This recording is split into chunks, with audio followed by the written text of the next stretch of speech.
All right, time for tonight's Real America, brought to you by CSX. And tonight I wanted to spend an extra bit of time on this, because if you're a parent, there is nothing that you won't do to help your child. And when your child is diagnosed with a condition like autism, is there a stone that you would leave unturned? How about if doctors say it's hopeless? Then what do you do? Mary Beth Palo, she turned to herself, proving that a mother's love and determination and intuition can really conquer everything. Brett Palo is a lot like most 10-year-olds. Energetic, playful, and he doesn't always listen to his mom. But as a nationally ranked diver, Brett is used to making a splash. Just don't ask him to do it when the cameras are around. His behavior, typical. His diving, incredible. His story, well, that's just unbelievable. When he was born, he was fine. He was progressing very nicely. We really had no issues with him. Then I think it was around 16 months in that vicinity that he ended up getting sick. I guess looking back now, I can see that he progressively just lost language, went into himself. By the age of 2, Brett Palo was diagnosed with autism. He was regressing right before his parents' eyes. I didn't even think about his future at that point. I think I was so focused on not accepting this. Mary Beth was told to put her son into therapy for 25 hours a week. But after a year and a half, Brett made no progress. He had no verbal skills, he wasn't sleeping. Meanwhile, his family was living a nightmare. I went to a neurologist up at Stony Brook, and after seeing Brett for 10 minutes, she told me to institutionalize him. And I just said, you know what?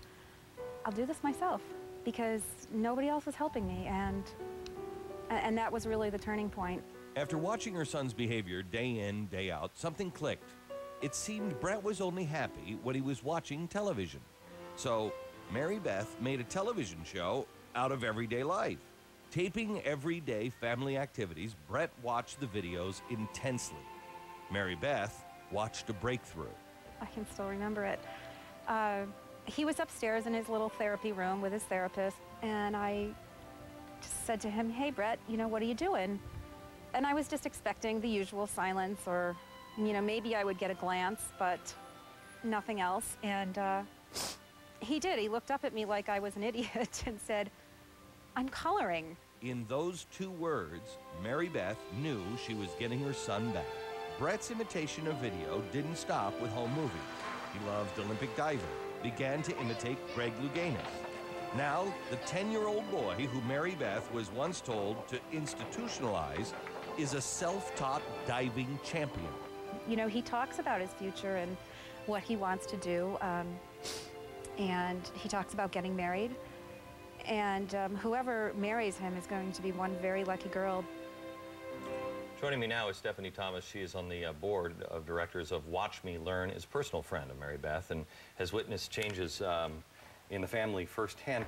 First of all, we have no idea what causes autism, and it's the fastest growing disease in children, right? Developmental disorder. It is the fastest growing developmental disorder in childhood. Is there any... How many more children have been affected by this? How come I haven't heard about this? Well, it is getting more and more prevalent, the information that's coming out of universities that are doing research. And all it is, I mean, it's imitation, but does it ever, but then it does somehow or another turn into creation? To where they imitate, are they imitating it first? You mean on the video?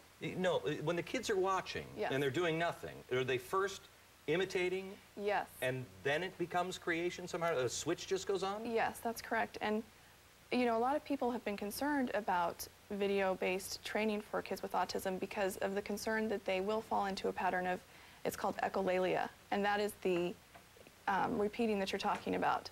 But that's a typical stage of language development for any child.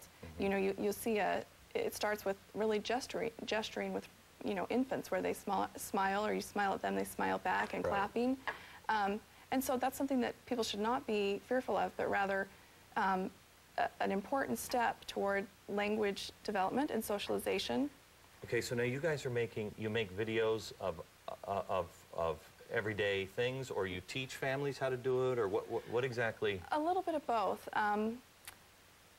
We definitely have, I mean, when we sit down and decide what to do next, the list is endless, because literally some of these children, you have to teach them their life. You have to teach them to live every day. It's something as simple as turning a light switch on is something that we will film and teach. But a parent can, by looking or by watching videos like this and seeing how it's done, do it themselves. Yes, and for a lot of children, they like having the, you know, familiar faces right. in their movies. The things that you must have seen. I mean, it's, you know, I think it would be the worst thing to be a doctor and the best thing to be a doctor, especially with children, you know, or working with anything like that, because it would break your heart, but then you get the best part of it. You get to see massive changes.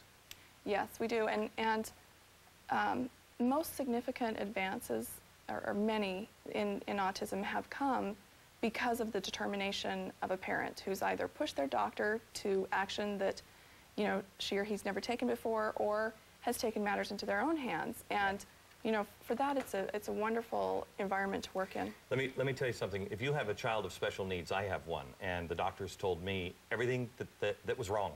Never, ever give up. That's tonight's Real Story, brought to you by CSX. It's how tomorrow moves.